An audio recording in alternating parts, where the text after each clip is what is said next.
Saludos amigos y amigas y bienvenidos a una nueva edición de Utopística, que es el programa en la red de la Biblioteca y Centro de Investigación Social Jesús T. Piñero de la Universidad del Este.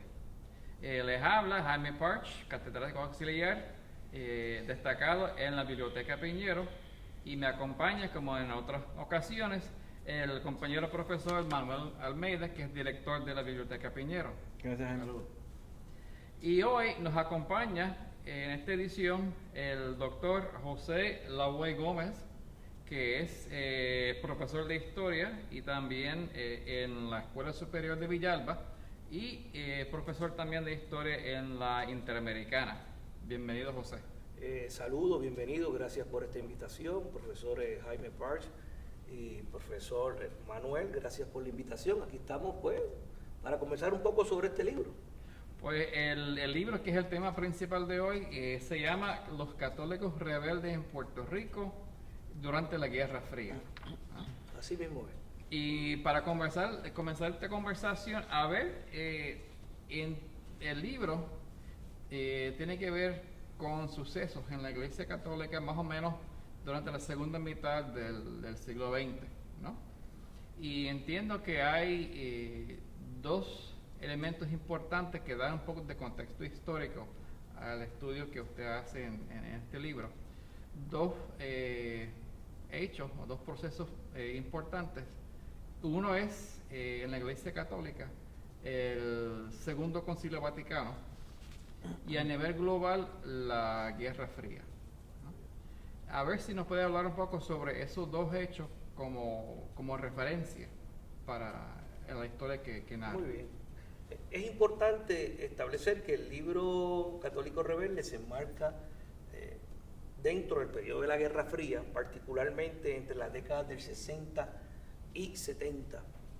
La Guerra Fría, como muchos saben, fue un periodo muy interesante en la historia del siglo XX, un fenómeno que afectó las relaciones internacionales, y durante la década del 60 y el 70 vamos a ver en muchos países del mundo sucesos muy turbulentos, sucesos que van a afectar dramáticamente la vida de los pueblos. Por ejemplo, ¿qué está ocurriendo en América Latina? Durante la Guerra Fría se están dando unos sucesos que van transformando revoluciones, dictaduras. En Estados Unidos, ¿qué está ocurriendo? Se está dando toda esa lucha a favor de los derechos civiles de los negros y de las negras. ¿Qué está ocurriendo en el resto del mundo? Se da el periodo ese del 68, donde se da la revolución cultural mundial, la revolución de estudiantes, lo que sucede en México, lo que sucede en Praga y en otras partes del mundo. Es decir, que estamos hablando de un periodo muy interesante en la historia, un periodo que ha marcado una huella de una manera imborrable.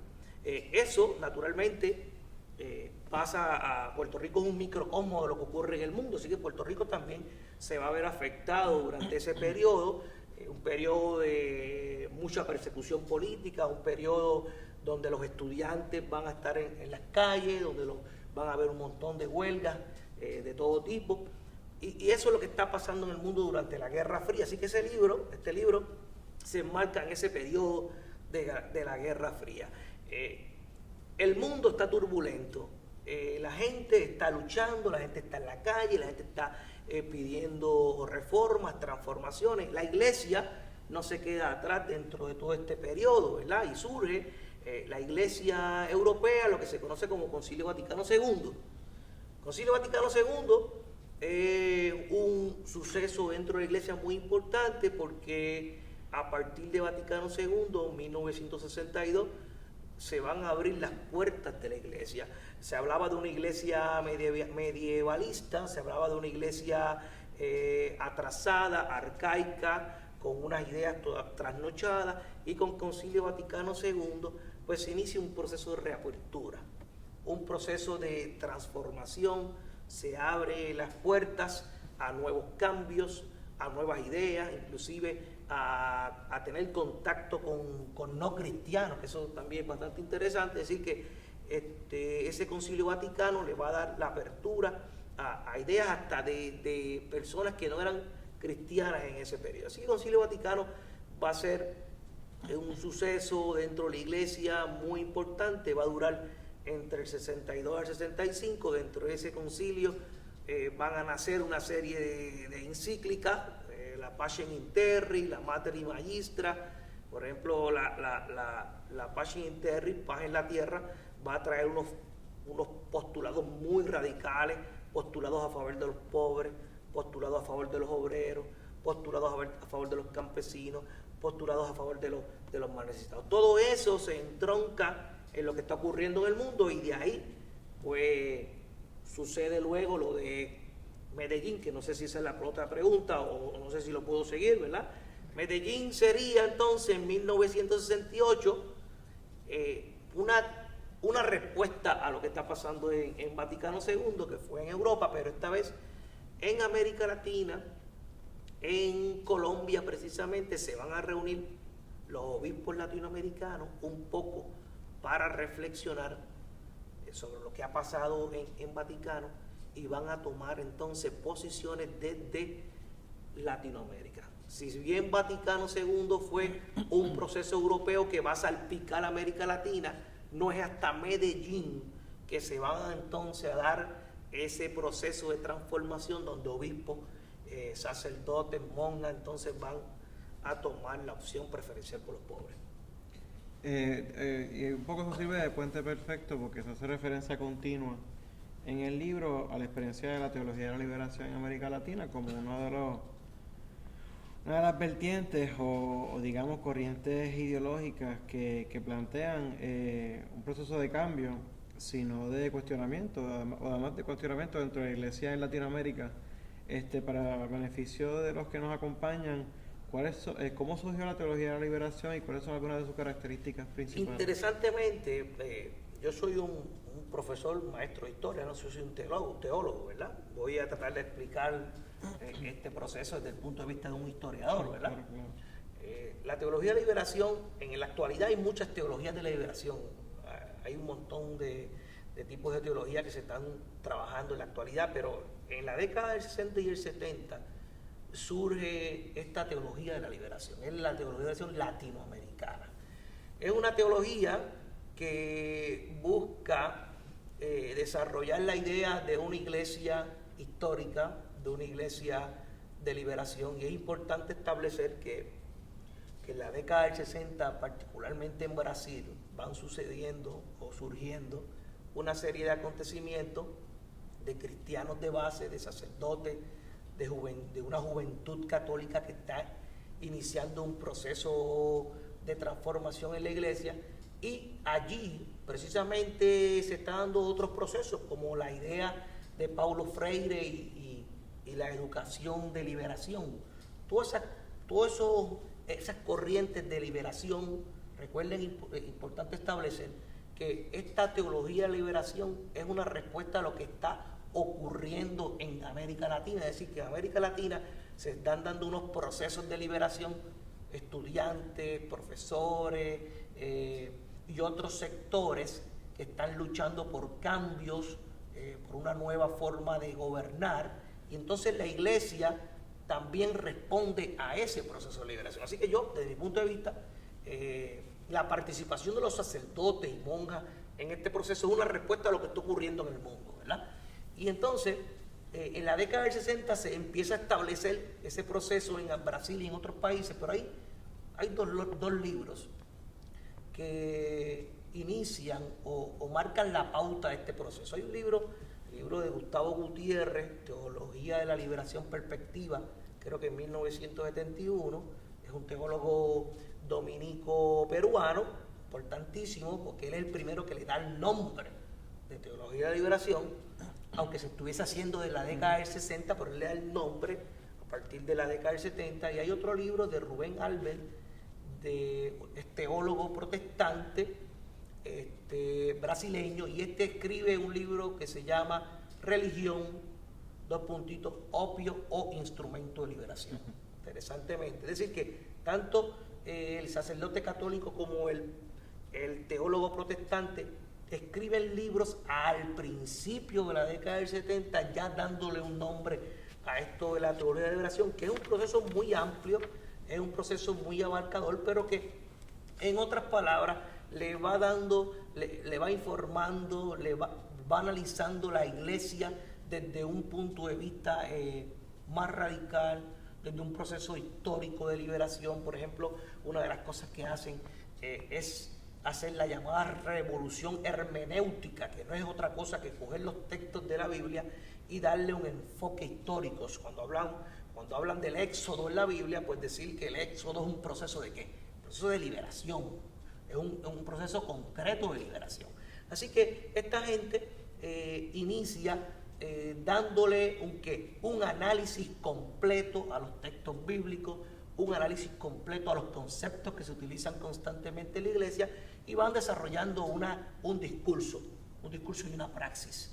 Dentro de la praxis, por ejemplo, era desarrollar las llamadas comunidades eclesiales de base, que no era otra cosa que darle participación al laicado, darle participación a la gente, desarrollar grupos para resolver problemas en común.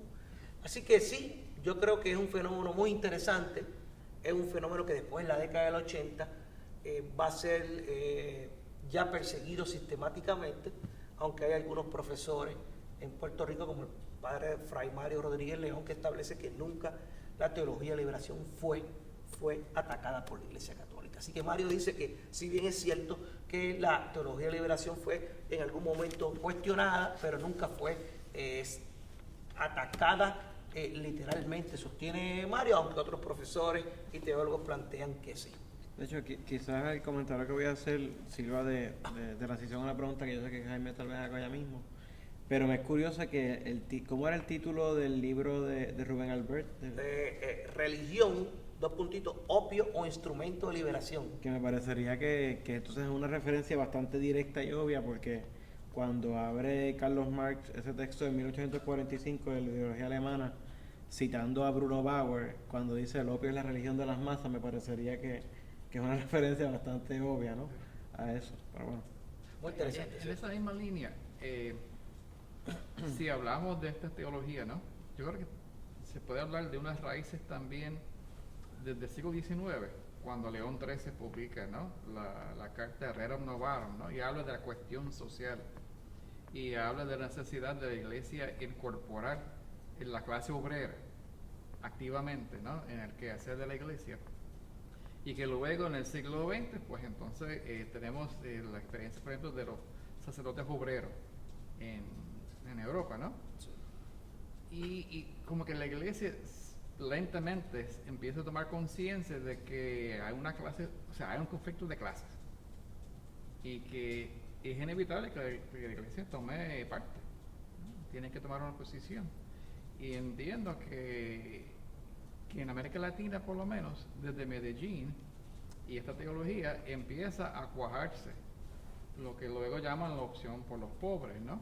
Pero entiendo que hay teólogos que abiertamente hacen referencia a la filosofía marxista.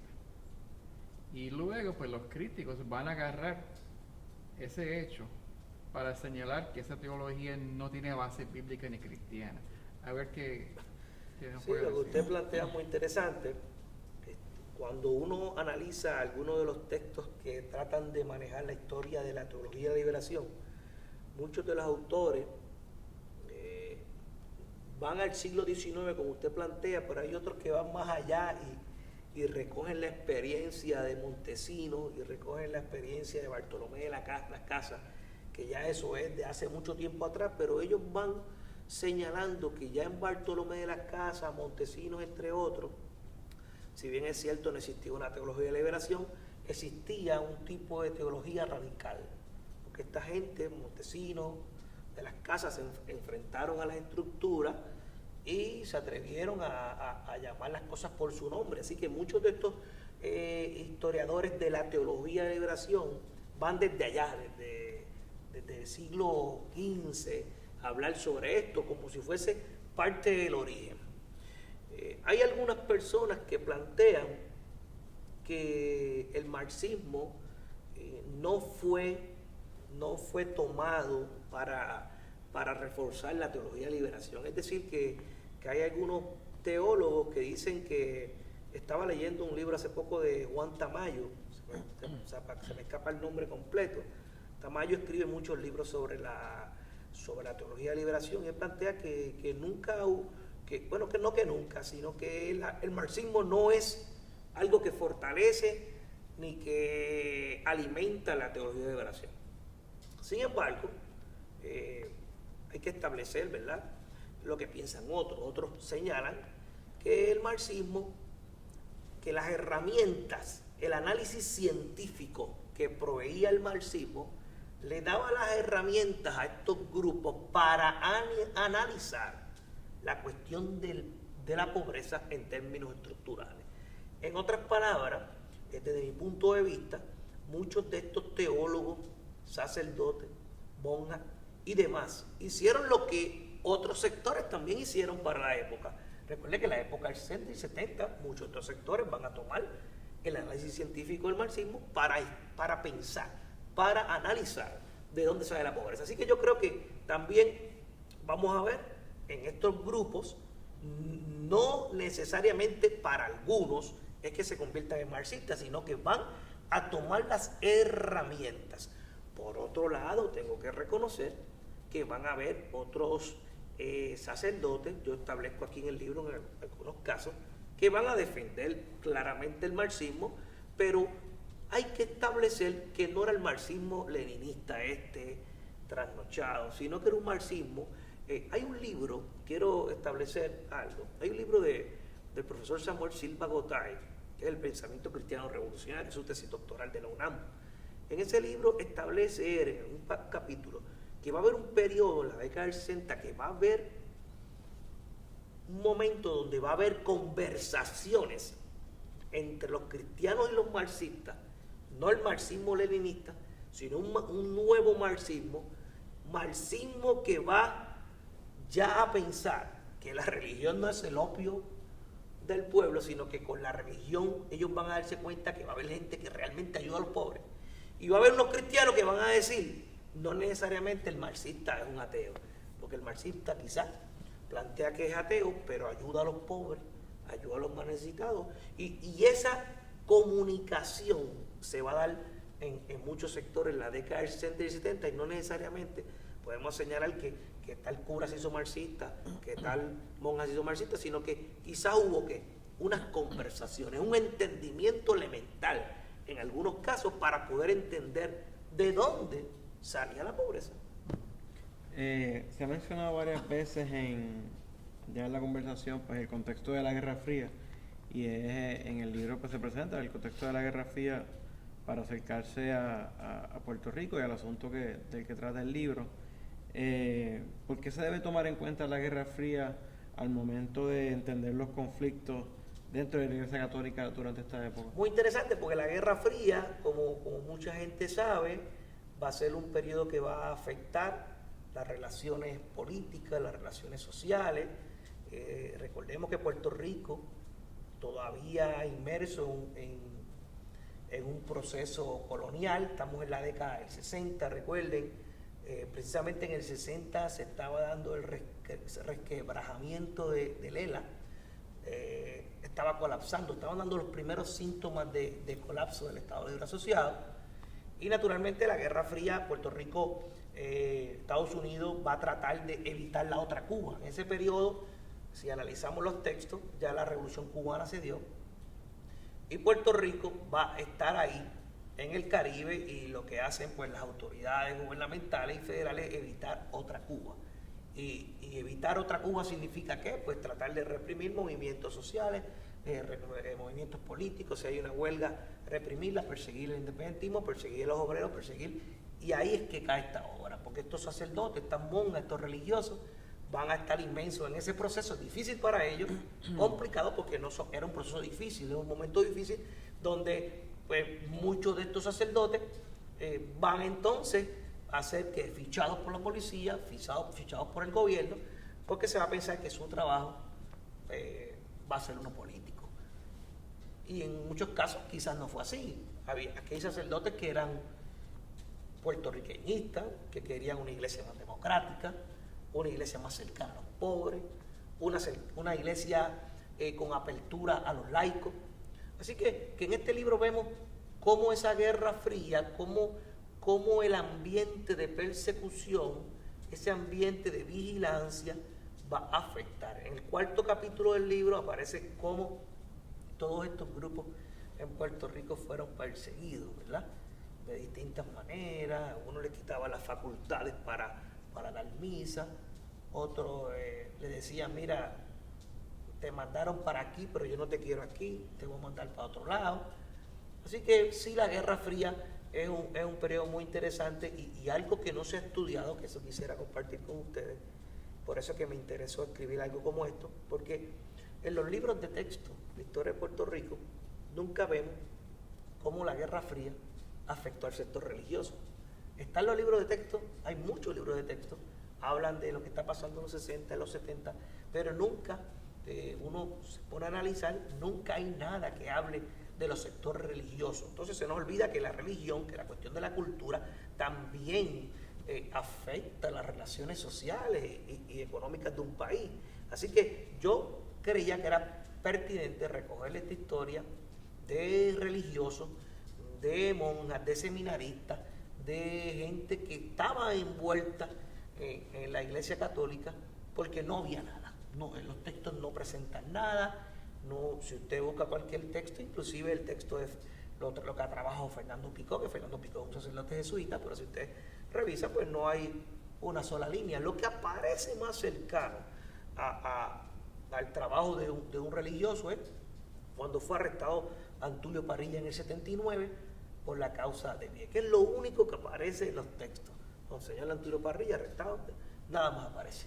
Así que era formidable que nosotros, era necesario que recogiéramos esta historia, ¿verdad? Es una humilde aportación, todavía falta mucho por hacer, solo esto es la punta del iceberg, porque esto es para seguir trabajando estos temas.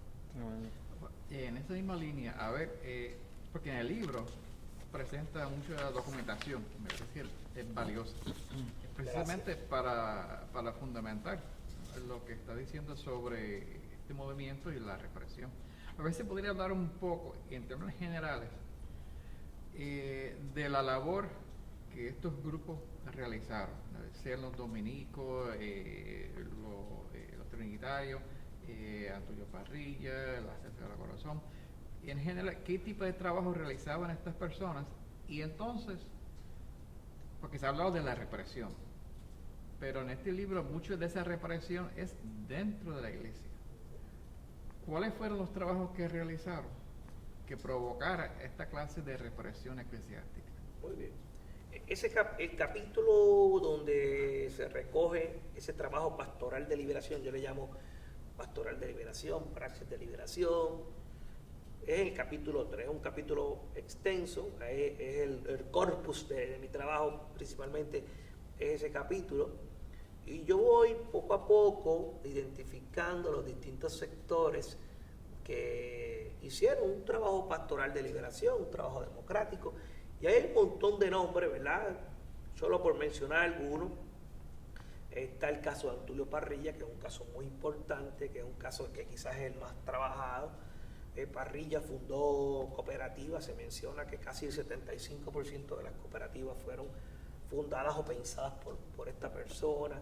Parrilla le dio soporte a los sacerdotes. Parrilla se reunía con monjas, con sacerdotes, con seminaristas, y lo que hacían principalmente, entre otras cosas, era analizar Medellín, analizar el Concilio Vaticano, le daba las herramientas. Muchas veces vamos a ver a Parrilla con otras figuras del laicado, dándole las herramientas a las monjas, dándole las herramientas a los sacerdotes para que puedan analizar qué era lo que estaba pasando en América Latina.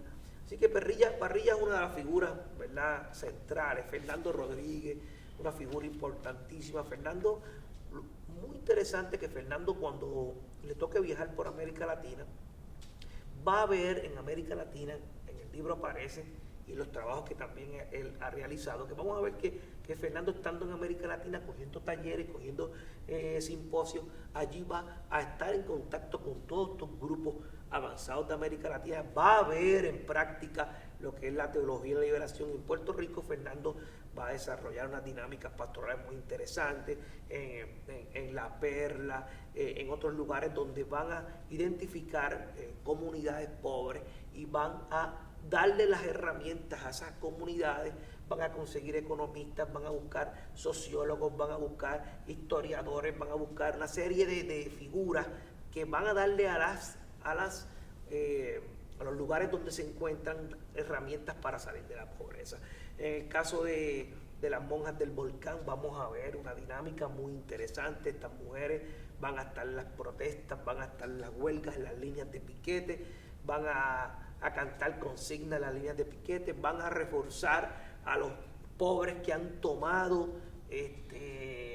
los terrenos, porque recuerden que este periodo es un periodo donde se da la toma de terreno, los rescates de terreno, de tierra, y esta gente, las monjas, el padre Álvaro Boer, van a darle a esas personas pobres, les van a conseguir ayuda legal, les van a conseguir ayuda financiera para que defiendan sus espacios de tierra que han sido tomados.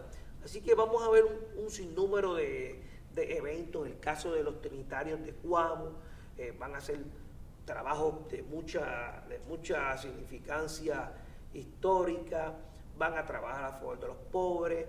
Una de las cosas que pude recoger era que al principio en Cuamo las primeras filas eran identificadas para las familias ricas, y una de las cosas que hicieron ellos aparentemente fue decir, no, aquí no es los ricos, aquí todo el mundo, aquí si un pobre llega se sienta en la primera fila.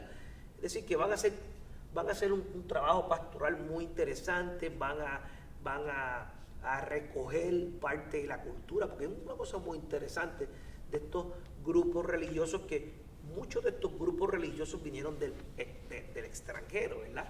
Y eso es muy interesante porque esta gente que viene del extranjero viene con una idea un poquito más amplia, quizás no tan afectados con lo que está pasando en el país, y van a ser más atrevidos, van a ser más libres en sus expresiones, en su comportamiento, y esta gente van a recoger esa parte de la cultura, la bandera de Puerto Rico, los cánticos puertorriqueños, y los van a hacer propios de la iglesia. Es decir, que vamos a ver un sinnúmero de eventos. En el caso de las monjas del Sagrado Corazón, van a establecer que el idioma español es el idioma principal de sus colegios. Van a ser radicales en el sentido de que algunos de estos grupos de monjas, como Caridad de la Vedruna, van a cerrar sus colegios de ricas, porque van a establecer qué hacemos nosotros aquí con colegios de niñas ricas cuando no estamos ayudando a los pobres, y cerraron sus colegios. Eso le va a traer un gran problema con el cardenal, porque van a cerrar tanto allá en Cuamo como acá en San Juan, van a cerrar varios colegios de ricas, y eso va a ser un poco, ¿verdad?, dramático para la iglesia. Inclusive va a haber uno de estos grupos de monjas, yo creo que es de la Caridad de Vedruna, que van a establecerse en el residencial de la comunidad de Alejandría en Guaynabo. Es decir, que su radicalidad va a ser tanta que dicen, no, vamos a vivir con los pobres, y van a establecer sus apartamentos en el mismo residencial. Así de lo que se trata son de grupos que para mí era importante recogerlo, porque lo dieron todo por la iglesia, lo dieron todo por el país, se enfrentaron a unas estructuras difíciles políticamente y religiosamente. Entonces, segunda parte de tu pregunta, aquí en el libro aparecen algunas carpetas que yo pude conseguir, es decir, que también fueron perseguidos por el aparato policial.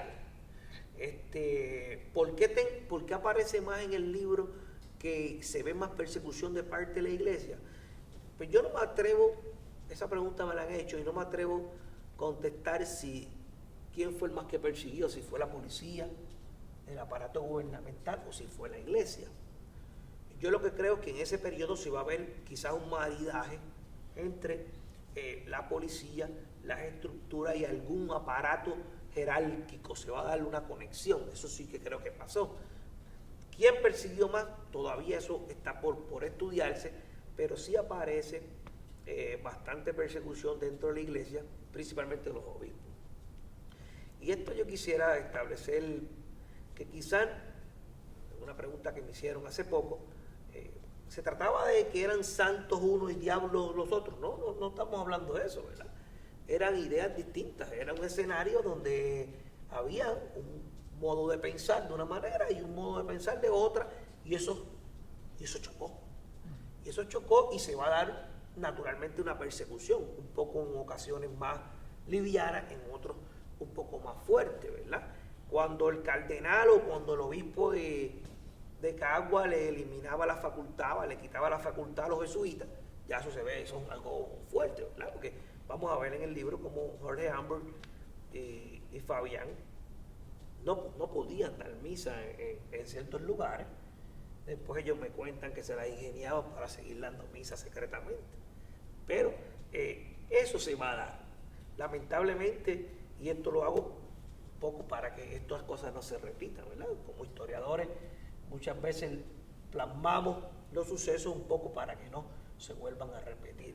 Pero que comprendo que fue un periodo turbulento, donde se dieron dos enfoques y chocaron.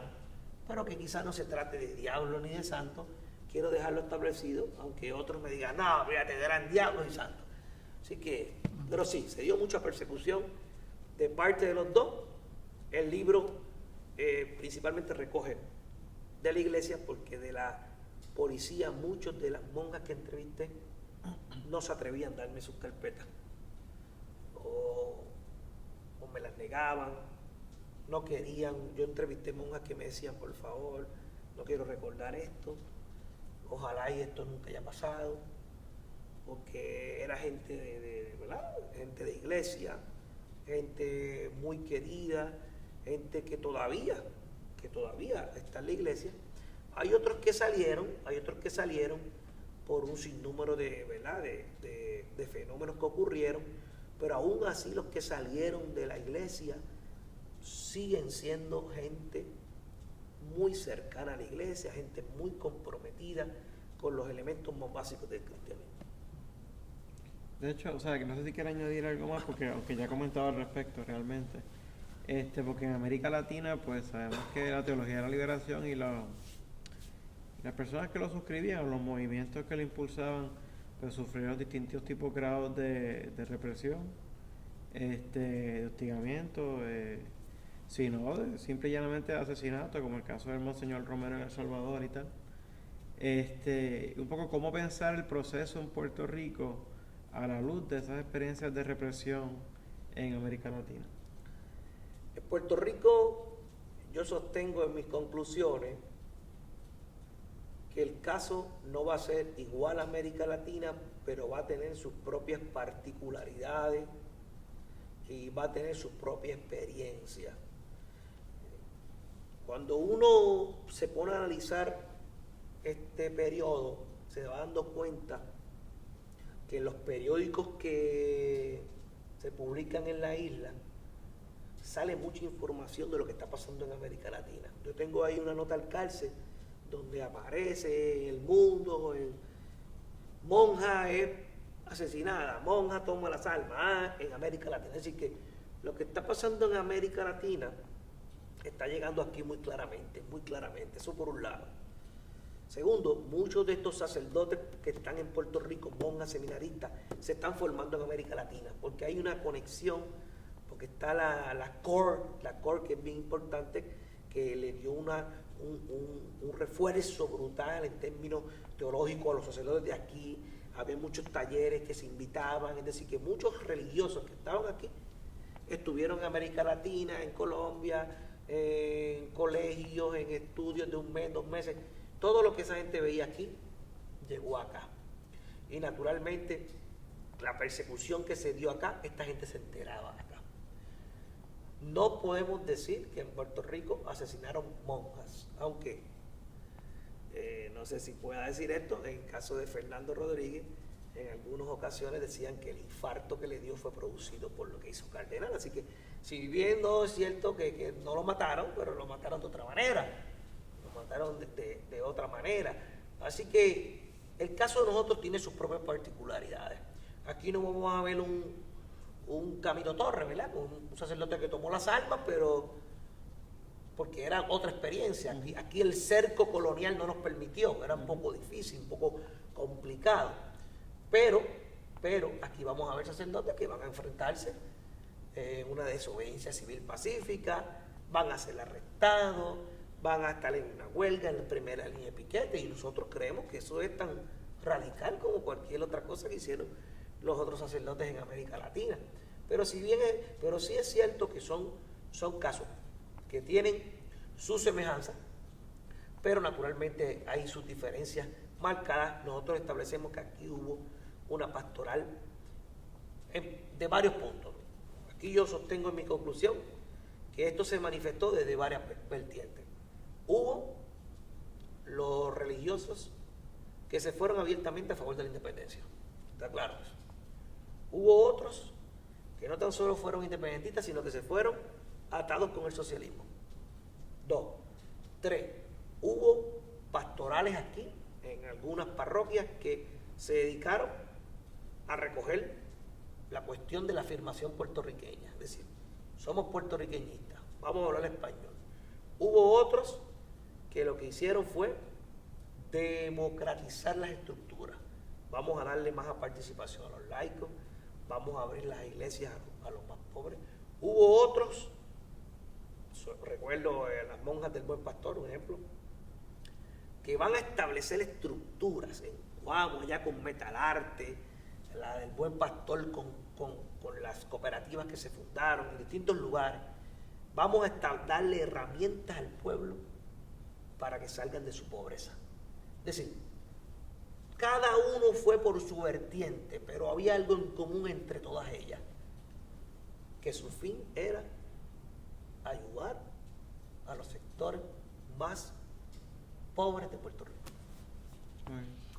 Pues ahora quizás para ir resumiendo un poco, ya han pasado más de 50 años, ¿no?, del Concilio Vaticano. Y luego pues Medellín y Puebla y otras conferencias, ¿no? Entiendo que por lo menos en América Latina hay me parece dos pilares para la pastoral, que son las comunidades de base y la opción por los pobres. Y ahora en el siglo XXI nos pregunta, ¿y en Puerto Rico qué vigencia tiene esas dos opciones? Por las comunidades de base y por los pobres. Antes de contestar esa pregunta, en la década del 80 que se va a dar este proceso ya más claramente de perseguir a los teólogos de la liberación. Realmente el 84-85 estaba claramente identificado porque se crean unos documentos.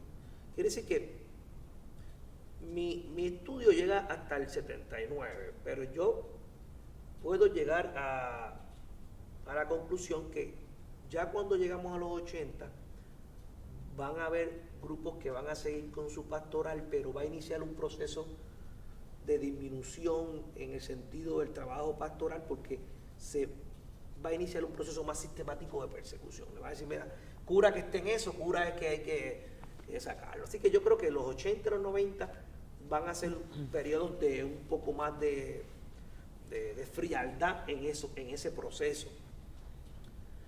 Aún así van a seguir, van a haber otros grupos que van a continuar con ese trabajo. Yo no me atrevo, profesor, contestarle cómo estamos en el siglo XXI. Yo creo que va a requerir más estudio, va a requerir más análisis. Me imagino que vendrán otros historiadores a trabajar las décadas del 80, el 90, qué está pasando en el siglo XXI. Yo creo que sí, sin duda, hay gente en la Iglesia Católica y en otras iglesias que siguen haciendo una pastoral de avanzada en América Latina, que siguen trabajando con comunidades eclesiales de base, aunque no se les llame de esa manera, porque fueron perseguidas brutalmente, pero yo creo que todavía siglo XXI, siglo final del XX, siglo XXI, debe haber mucha gente en el mundo, en Puerto Rico y en el mundo, trabajando a favor de los pobres, muchos grupos de laicos que están insertos en las comunidades, pero todavía yo, contestándote eso así estadísticamente, no me atrevo, ¿verdad? Porque habría que analizar más. Pero sí te puedo decir que con la llegada de este nuevo Papa, el mundo va a sentir una nueva transformación, porque este nuevo Papa no le va a dar permiso a los teólogos de oración para que no decir no, sí, que esto siempre existió, no, en esos términos no lo va a decir, ¿verdad? No va a decir que eso existió, no va a decir que él es amigo de los teólogos de la liberación, que ellos tienen la razón, no va a decir nada de eso, naturalmente, pero el hecho de él ya conversar de vez en cuando con el padre de Brasil, que también fue suspendido, se me escapa el nombre, de Orlando Boff, donde han tenido una serie de conversaciones, eso nos va dando alguna idea de que con este nuevo Papa, América Latina, el mundo, va a tener un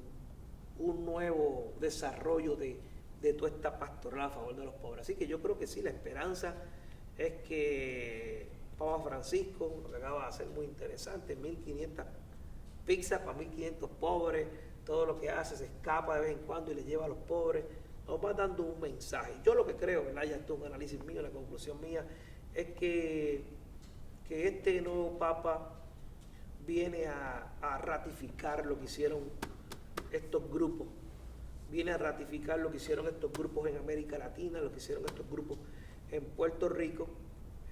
No lo va a establecer, no lo va a decir, ¿verdad?, abiertamente ni oficialmente, pero yo creo que su trabajo viene a ratificar lo que hicieron estos grandes hombres y mujeres que lo dieron todo por la iglesia. Una última pregunta, específicamente, ¿cuál ha sido, se me puede decir, la reacción de los religiosos, gente de la iglesia, a su libro? El libro ha sido presentado como en 6 ocasiones ya. Hay gente que me escribe en Facebook y me dice, hoy vamos a ver si lo presentamos en tal lugar. Yo pienso que ha tenido una buena acogida. En todas las presentaciones siempre tenemos a un religioso que aparece en el libro. En la primera presentación, que fue el Colegio de Abogados, pues naturalmente ahí llegaron como, yo diría, entre 20 a 25 personas que aparecen en el libro. Después fuimos a Ponce y allá el obispo de Ponce estuvo con nosotros. El obispo de Ponce estuvo entre el público. Y en todas las presentaciones que hemos tenido, han habido, en caso de Villalba, que fue mi pueblo, llegó gente de Cuauhtémoc, gente de la pastoral de aquel tiempo, llegó a escucharnos. Es decir, que el libro sí ha cogido una buena acogida, y yo creo que sí, que le ha interesado a mucha gente. Ahora hay unos cursos que ofrecen en Bayamón y otros lugares que han pedido el libro, es decir, que ya están empezando a analizar el libro en algunos lugares donde se enseña cursos de iglesia, etcétera, etcétera.